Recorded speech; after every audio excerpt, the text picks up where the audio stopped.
स्वागत है नई वीडियो में। हाँ जी, स्वागत है नई वीडियो में। इसमें हम लोग जो है कॉलोनियल जो कॉलोनीज भारत को कॉलोनी बना दिया था ईस्ट इंडिया कंपनी ने, ठीक है, और बहुत ढेर सारे बदलाव कर दिया था हमारी व्यवस्था में, हमारी आर्थिक व्यवस्था में। तो उसी के ऊपर हम लोग चर्चा करेंगे और संबंधित सवालों को देखेंगे। इससे पहले मैं एंशिएंट और मिडिवल के सारे चैप्टर ले चुका हूँ, सारे क्लासेस ले चुका हूँ। अगर आपको देखना हो तो आप प्लीज़ जो है इस चैनल पर क्लिक कीजिए, सब्सक्राइब कीजिए और पुरानी प्लेलिस्ट में जाइएगा तो आपको बहुत ढेर सारे वीडियोस जो है एंशिएंट इंडिया पे और मिडिवल इंडिया पे मिल जाएंगे। ठीक है, आइए शुरुआत करते हैं पहले क्वेश्चन से। Consider the following statement A and B and choose the correct option. सही आंसर चुनना है, दो ऑप्शन दिए गए हैं। ठीक है, ईस्ट इंडिया कंपनी ने इंडिया में अपनी सरकार स्थापित की जिसने अपने राजस्व नीति को लागू कर दिया, करके विभिन्न वर्गों को, लोगों के जीवन को प्रभावित किया। बिल्कुल सही बात है। राजस्व नीति इनकी क्या क्या थी? राजस्व नीति भारत सरकार, ब्रिटिश सरकार की तीन पार्ट में आप बांट सकते हो। एक कहते हैं परमानेंट सेटलमेंट। परमानेंट सेटलमेंट का मतलब ये था कि आपका जो व्यवस्था है, जो कर व्यवस्था है, उसको 10 साल के लिए निर्धारित निश्चित कर दिया गया है कि आपको 10 रुपए का अगर लगान देना है तो अगले आने वाले 10 साल तक आपकी लगान को बढ़ाया घटाया नहीं जाएगा, 10 रुपए आपको देना है। ठीक है। दूसरा था रेवतवारी सिस्टम, रेवतवारी और एक और था महलवारी। ठीक है, महलवारी जिसमें पूरा का पूरा गांव जो होता था उनसे ट्रेड किया जाता था और पूरे के पूरे गांव को कलेक्टिवली रेवेन्यू सिस्टम में कंसीडर किया जाता था। रेवतवारी ऐसा सिस्टम था जिसमें इंडिविजुअल फार्मर से ब्रिटिश सरकार डील करती थी। ब्रिटिश सरकार इंडिविजुअल फार्मर से डील करती थी और उनका जो रेवेन्यू है उस हिसाब से तय होता था। ठीक है, तो the law introduced by the state has no consequence for the people. ऐसा बात नहीं है, जो कानून राज्य के द्वारा लागू किए गए उसने जीवन पे बहुत ज़्यादा प्रभाव डाला। तो ए और बी, ए सही है, बी गलत है। A is true, B is false. अगले में देखते हैं निम्नलिखित में से किस अधिनियम में ब्रिटिश नागरिकों के लिए एक तरफा यातायात की अनुमति दी गई थी। ठीक है, तो वो कौन सा एक्ट था? 1813 का चार्टर एक्ट था, जिसमें ये कहा गया था कि भारत से सरकार जो है रॉ मटेरियल जाएगा, वहां से जो है फिनिश प्रोडक्ट आएंगे और भारत की अर्थव्यवस्था का बंटाधार कर दिया जाएगा। क्योंकि आप समझिए यहाँ पे टेक्नोलॉजी नहीं लेके आए, इन्होंने क्या किया, फैक्ट्रीज बनाई ब्रिटेन में और यहाँ से खरीदा कच्चा माल और यहाँ से लेके चले गए, वहाँ पे प्रोसेस किया, यहाँ पे जो सामान 10 रुपए का लागत से खरीदा गया वहाँ पे फैक्ट्री से प्रोसेस करके यहाँ पे लाए और 100 रुपए में बेचा। कई 100 गुने प्रॉफिट के ऊपर वो सामान को बेचा गया। ब्रिटेन के माल के प्रवेश पर रोक के लिए अंग्रेज ने निम्नलिखित में से किसका प्रयोग किया था? तो ब्रिटेन में माल के प्रवेश के लिए ब्रिटेन में बहुत ज़्यादा फिनिश्ड गुड ना आए, या कोई भी सरकार अगर ये चाहती है कि वहाँ बाहर से हमारे सरकार के अंदर में, हमारे देश के अंदर में बने बनाए प्रोडक्ट्स ना आए, ठीक है, तो किस चीज़ का यूज़ किया जाता है? इम्पोर्ट ड्यूटी का। Import duty increase. For example मैं छोटा सा एग्जांपल दे दूँ, टाटा और महिंद्रा की जो दोनों कंपनियां वो भारत की है, BMW और मर्सिडीज बाहर की कंपनियां हैं और रेंज रोवर बाहर की कंपनी है। ठीक है, तो वहाँ की जो कार है अगर वो आप यहाँ पे इंडिया में लेके आते हैं तो उसकी दुगनी कीमत आपको देनी पड़ती है जितना वो देते हैं। मतलब मान लीजिए 100 रुपए की अगर गाड़ी है, ठीक है, तो वो 200 रुपए में इंडिया में आती है, उसके ऊपर इंपोर्ट ड्यूटी इतनी ज़्यादा बढ़ जाती है। तो यहाँ इंडिया में आती है तो वो 200 रुपए में वो गाड़ी मिलती है। और भारत की जो कंपनियाँ हैं वो उतना अभी इवॉल्व हो रही हैं क्योंकि वो 200-300 साल पुरानी कंपनियाँ हैं। हमारी जो टाटा महिंद्रा है वो उतना ज़्यादा पुरानी नहीं है। तो उसको प्रोटेक्ट करने के लिए, इंडियन प्रोडक्ट्स को प्रोटेक्ट करने के लिए जो सरकार टैक्स लगाती है जिसको कहते हैं इंपोर्ट ड्यूटी। इंपोर्ट ड्यूटी से क्या होता है, विदेश की वस्तुएं जब भारत के सीमा के अंदर आती हैं तो वो महंगी हो जाती हैं, ताकि क्या है कि जो भारत की जो इंडस्ट्रीज हैं उनको थोड़ा समय मिल जाता है, उनको कंपटीशन उतना ज़्यादा फेस नहीं करना पड़ता है। मान लीजिए कि अगर BMW की गाड़ियाँ 10 लाख रुपए में मिलने लगे तो कोई भी इंसान मारुति नहीं खरीदेगा।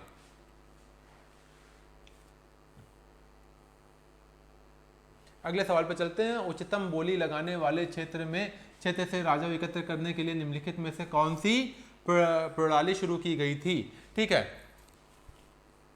क्या सिस्टम था कि परमानेंट सेटलमेंट में लॉर्ड कॉर्नवालिस ने ये कहा था कि भैया ये गांव है, इस गांव में चले जाओ और कोई भी आदमी ये कहे कि पूरे गांव से हम 1000 रुपये वसूल करके दे देंगे, तो हमको तो सरकार क्या करती थी, उसको उस गांव को एलोकेट कर दिया जाता था। अगर कोई आदमी जाता था ये कहता था कि नहीं हम 1000 से नहीं 1500 रुपये हम इस गाँव से वसूल कर आपको दे देंगे, तो पहले वाले का नाम काट दिया जाता था, दूसरे वाले का नाम उसमें लिख दिया जाता था। यानी कि कोई पैतृक जमींदार नहीं था, कोई भी आदमी जमींदार बन सकता था, कोई भी जमींदार जो है, ऐसा नहीं था कि भैया इनके बाप दादा परदादा जमींदार हैं तो ये भी जमींदार रहेंगे।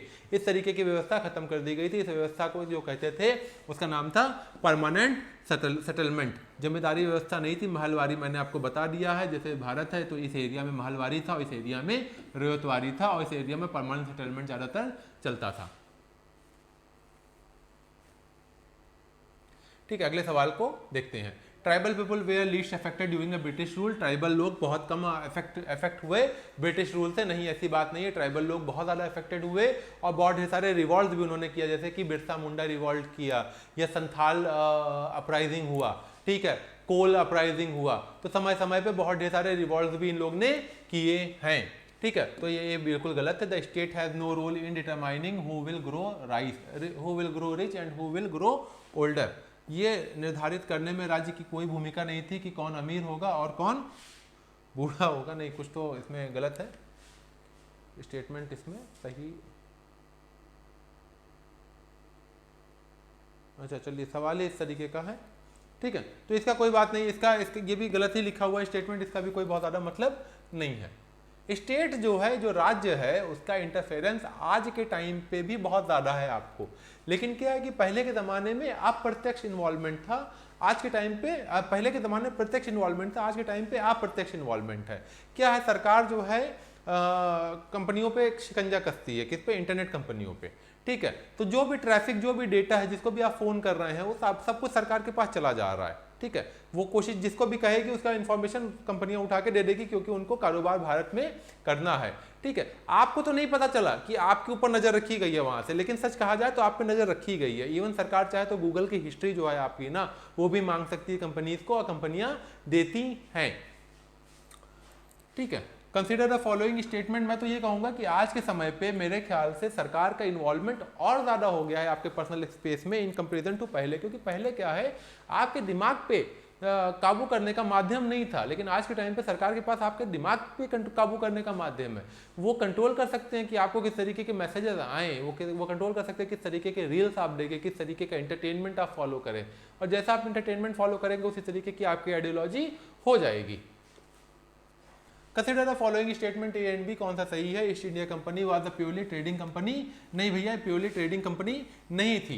East India company was also administrative company. Trading company तो थी साथ में, लेकिन इनका क्या काम था, इनका रूल करना भी काम था, ये रूल भी करते थे, ठीक है। ये गवर्नर जनरल यहाँ से जो इनके वो होते थे ना, हेड होते थे, वो गवर्नर जनरल कहलाते थे। ये कानून भी बनाते थे, कानून व्यवस्था को बनाते थे, पुलिसिंग के सिस्टम को भी देखते थे कई जगहों पे। They imported precious metals into India and exported spice and textile. तो भारत से हमेशा ही मसाले और कपड़ों का निर्यात हुआ है, और बाहर से आता क्या था, हमारे पास सोना आता था और कीमती मेटल और जेवरात वगैरह आते थे। निम्नलिखित में से किसे 1793 में स्थायी बंदोबस्त की शुरुआत की। स्थायी बंदोबस्त यानी परमानेंट सेटलमेंट। परमानेंट सेटलमेंट किसने चालू किया था, लॉर्ड कॉर्नवालिस ने चालू किया था, ठीक है। अगले सवाल में निम्नलिखित में से किस प्रणाली के द्वारा भूमि के राजस्व के आनुवांशिक और हस्तांतरण बना दिया गया था और एकत्रित राजस्व का 1/4 हिस्सा देना पड़ता था, ठीक है। तो by what of the following statement the ownership of the land were made hereditary and transferable, ठीक है। तो ये जो परमानेंट सेटलमेंट है, परमानेंट सेटलमेंट में क्या है कि जो वो था, क्या कहते हैं,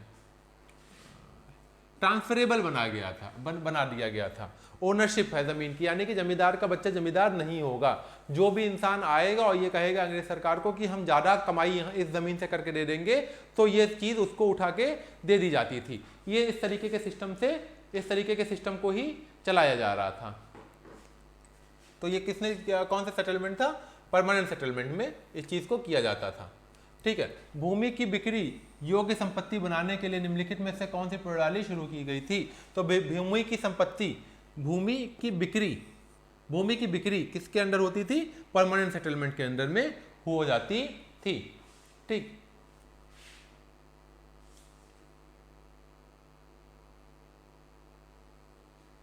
ownership of the land was made transferable, ठीक है।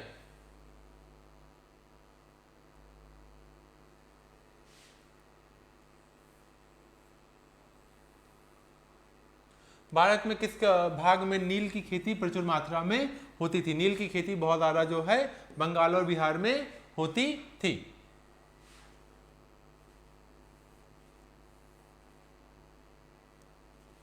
इंडिगो रिवॉल्ट भी इसीलिए हुआ था क्योंकि इन लोग क्या करते थे कि अंग्रेजों को इंडिगो से बहुत ज़्यादा फायदा हो रहा था, लेकिन किसान को बहुत ज़्यादा फायदा होता नहीं था क्योंकि ये लोग क्या करते थे, इंडिगो ले लेते थे और पैसा बहुत ज़्यादा देते नहीं थे। लेकिन फोर्सफुली जो है सरकार जो है इनको जो है किसानों को प्रताड़ित करती थी कि आप अपने खेतों में इंडिगो को ही बोइए, ताकि हमको अब बोइए और हमको बेचिए और हम इंटरनेशनल मार्केट में बेचें और उससे हम बहुत ज़्यादा प्रॉफिट बनाएं।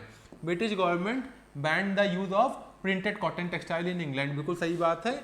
This law was called calico act. Calico act क्या, कालिको क्या होता था? कालिको जो होता है अनफिनिश्ड गुड होता है। कालिको एक्ट के अंडर में क्या किया गया था कि जो प्रिंटेड मटेरियल, प्रिंटेड कपड़े हैं ना, उनके ऊपर बैन लगा दी गई थी और हाथ से बने हुए कपड़ों को ज़्यादा प्रमोट किया जा रहा था। ये ब्रिटिश में ये एक इतिहास का एक बहुत पुराना एक्ट है जिसको जो ये बताता है कि किस तरीके से सरकार जो है तमाम जो है कारीगरों को सुरक्षा देती है ताकि उनका जो है रोजगार खराब ना हो किसी इंडस्ट्री से या किसी मशीन की वजह से। ठीक है, ब्रिटिश शासन के तहत झूम खेती करने वालों किसान की समस्याओं का सामना करना पड़ा था। तो jhum cultivation is a type of cultivation, jhum cultivation is a type of shifting cultivation. Shifting cultivation क्या होता है कि जैसे मान लीजिए कोई ट्राइबल समाज है, उसने जमीन के इस टुकड़े के ऊपर खेती किया इस साल में, तो वो इस साल नहीं करेंगे, वो फिर जाएंगे अगली बार कुछ एक जमीन का एक टुकड़ा फिर से नया लेंगे, उसको साफ करेंगे, फिर वहाँ पे खेती करेंगे, फिर उसको भी छोड़ देंगे कुछ साल में, फिर जाएंगे फिर यहाँ पे खेती करेंगे इस टुकड़े को साफ करके, उसके बाद कुछ साल बाद फिर से वापस आ जाएंगे। इस तरीके से इनका चक्र चलता रहता था, झूम कल्टीवेशन इसको कहते थे।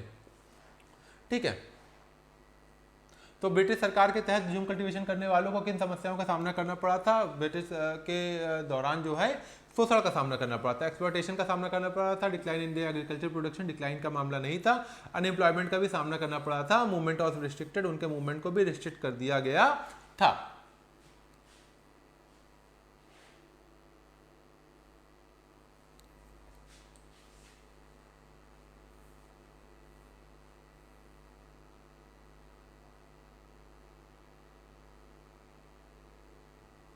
ठीक है, फिर से सवाल है 1720 में सरकार ने एक कानून बनाया था जिसका नाम था कालिको एक्ट, जिसके बारे में मैं आपको बता चुका हूँ। कालिको एक्ट के कानून बनाया था, उसके बारे में क्या मतलब उस कानून के बारे में पूछा गया था। तो उसके कानून में ये था कि इंग्लैंड में मुद्रित सूती वस्तुओं के प्रयोग पर प्रतिबंध लगा दिया गया था। टेक्सटाइल क्लाइमेट इन इंग्लैंड के अंदर में ये कालिको एक्ट के अंदर में क्या हुआ था कि इंग्लैंड के अंदर में जो प्रिंटेड मटेरियल थे, प्रिंटेड कपड़े थे, उस पर रोक लगा दिया गया था। It was a protectionist law. Protectionist law जो है मैं जब इकोनॉमी का क्लास लूंगा तो आपको उसको थोड़ा और समझाऊंगा कि क्या होता है। ठीक है, तो अगला सवाल क्या है कि मुंडा ट्राइब जो है वो किस क्षेत्र में रहती हैं? दुर्ग, कुल्लू, छोटा नागपुर या बस्तर? तो छोटा नागपुर के एरिया में मुंडा ट्राइब बहुत ज्यादा पाई जाती है। छोटा नागपुर के एरिया में मुंडा ट्राइब बहुत ज़्यादा पाई जाती है। And if I am not wrong तो मुंडा ट्राइब इज नहीं, सबसे ज़्यादा जो भारत में जो है जो ट्राइब की संख्या है तो गोंड समाज के जो लोग हैं वो सबसे ज़्यादा हैं। और मुंडा समाज से ही एक रिवोल्यूशनरी लीडर था इनका, बिरसा मुंडा। उसने एक रिवॉल्ट किया था अंग्रेजों के खिलाफ में और उसको जो है मेरे ख्याल से if I am not wrong 1900 के आसपास में 1895 में मुंडा रिबेलियन हुआ था। बिरसा मुंडा की अगर आप जाएंगे तो फोटो भी आपको बड़े बड़े चौराहों पे, एयरपोर्ट के नाम भी रखे गए हैं इनके नाम पे। 19वीं सदी में ब्रिटेन के औद्योगिकरण के साथ क्या हुआ था? Indian become vast market for British industrial product. ठीक है, बिल्कुल सही बात है। भारत फैक्ट्रियां लगी ब्रिटेन में, इंडस्ट्रियलाइजेशन हुआ ब्रिटेन का, लेकिन मार्केट कौन बना? उत्पादों के लिए विशाल बाजार बन गया भारत। मार्केट क्या बना? भारत बना मार्केट इनका। ईस्ट इंडिया कंपनी के शासन के दौरान किस राजस्व समझौते में ग्राम प्रधान को इकट्ठा करके कंपनी को भुगतान करना की जिम्मेदारी बनाई गई थी? ठीक है, अलग अलग तरीके की व्यवस्थाएं उस टाइम पे होती थी। तो गांव जो है, गांव एज ए यूनिट कंसिडर किया गया था कौन से सिस्टम में? महलवारी जो सिस्टम था उसमें ग्राम प्रधान को जो है इकट्ठा कर लेना होता था सबसे गांव के कर, और उठा के राज्य सरकार को, ब्रिटिश सरकार को दे देना पड़ता था। 3 तरीके के सेटलमेंट है, मैं पहले ही आपको बता चुका हूं कि 3 तरीके के सेटलमेंट कौन कौन थे। एक परमानेंट सेटलमेंट था, एक रियोतवारी था, एक महालवारी था। ठीक है, अगले सवाल है 1906 के संग्राम संगमा ये संग्राम टेक प्लेस हुआ था, ये किस लिए हुआ था? तो ट्राइबल लोग जो थे आसाम के, ये बेसिकली आसाम में हुआ था सोंग्राम संग्राम, ठीक है, और जिसमें जो है कॉलोनियल फोर्स के अगेंस्ट में जो है इन लोग ने रिवॉल्ट किया था। एक्चुअली क्या है, ट्राइबल्स लोग अपने ही एरिया में अपने तरीके से जीने में विश्वास रखते हैं और खुश रहते हैं, और जब कोई उल्टा सीधा होता है, जैसे कि बाहर से कोई इंटरफेरेंस आता है, तो इनको बड़ी कष्ट होता है, परेशानी होती है। तो इस वजह से मतलब कि कई बहुत ढेर सारे ट्राइबल्स ने अगेंस्ट में रिवॉल्ट किया था समय समय। बिरसा मुंडा रिवॉल्ट कर लीजिए, एक रिवॉल्ट और हुआ था जिसको कहते हैं सन्यासी रिवॉल्ट हो गया था, सन्यासियों ने इकट्ठा होकर रिवॉल्ट किया था। एक कोल संग्राम है, मुंडा है, गोंड है, ठीक है, समय समय बहुत ढेर सारे रिवॉल्ट हुए हैं। Consider the following statement and choose the correct option, सही ऑप्शन को चुनना है। गन्ने की खेती का निजी प्रणाली में बोने वाले उस भूमि पर गन्ना पैदा करना था जिस पर उसका सीधा नियंत्रण होता था। अच्छा, निज सिस्टम की बात हो रही है। निज सिस्टम में थोड़ा सा मैं आपको बता दूं, निज सिस्टम वो होता था कि जैसे कि दो तरीके के सिस्टम पाए जाते थे, एक था निज, एक था र्योती। निज सिस्टम में क्या होता था कि कोई भी आदमी जाता था और बड़े बड़े जमीन के टुकड़े खरीद लेता था और उन टुकड़े के ऊपर कोई को भी जैसे लेबर लगा के खेती करता था, ठीक है। इस सिस्टम को कहते थे निज सिस्टम, ठीक है। और ज्यादातर इसमें जो है गन्ने और उसकी खेती होती थी, गन्ने की और इंडिगो की खेती होती थी। तो आइए देखते हैं क्या क्या सिस्टम है। इन द निज system the cultivation of the sugarcane planter produced sugarcane on the land that have directly controlled नहीं होती थी, वो जनरली क्या है, प्लांटर की कंट्रोल लैंड होती थी जो खरीदी हुई होती थी, ठीक है।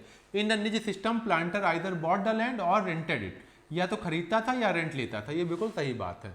इन द निज cultivation the planter would need vast number of hand, तो बहुत ढेर सारे लोगों को काम पे भी रखता था प्लांटर्स। तो बी और सी सही है और ए जो है गलत है।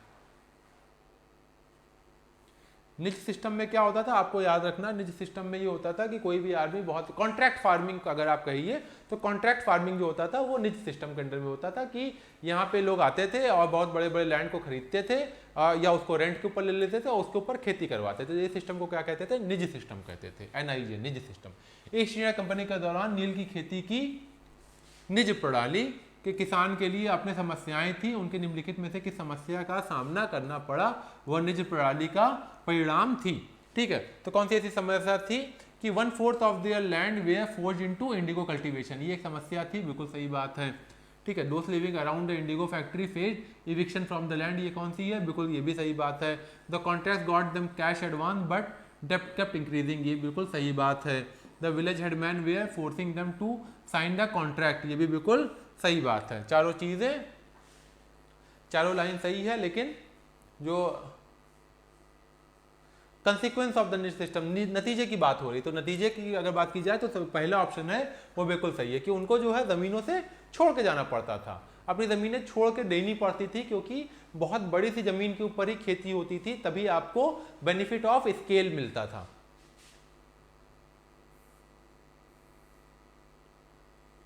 अगला क्वेश्चन देखते हैं कि इंडिगो कल्टीवेशन जो है, ब्लू रिबिलियन जो इंडिगो जो होता है नील को कहते हैं, तो ब्लू रिबिलियन के पीछे का कारण पूछा जा रहा है। पहला कब हुआ था, in 1859 the royals of the Bengal rose in the rebellion refuse to grow indigo, बिल्कुल सही बात है। इंडिगो रिबिलियन कब हुआ था, 1859 में, ठीक है। और 1859 में बंगाल के रेवत में नील की खेती करने का इनकार करते हुए विद्रोह कर दिया था, बिल्कुल सही बात है। और they were tired of operation of the force on them by the zamindar, वो लोग परेशान हो गए थे जमींदारों के शोषण की वजह से, ठीक है। ये भी बात बिल्कुल सही है, कोई गलती नहीं है। Thank you so much for watching this video. 20 question आज के हो गए। इसके बाद हम लोग 1857 की क्रांति के बारे में थोड़ा सा देखेंगे। उसके बाद नेशनलिस्ट मूवमेंट के ऊपर देख के इस सेक्शन को खत्म करके ज्योग्राफी को हम लोग शुरू कर देंगे। उसके साथ छोटी सी जानकारी और दे दूं, जो एसआई और कांस्टेबल की जो भर्ती निकली है उसकी क्लास भी मैं मतलब बहुत जल्दी चालू करने वाला हूं। तो प्लीज़ आप इस चैनल को सब्सक्राइब कर लीजिए ताकि कोई भी अपडेट आए हमारे चैनल की तरफ से, मेरी तरफ से, तो आपको सीधे तौर पर फटाफट मिल जाए। Thank you so much for watching this video.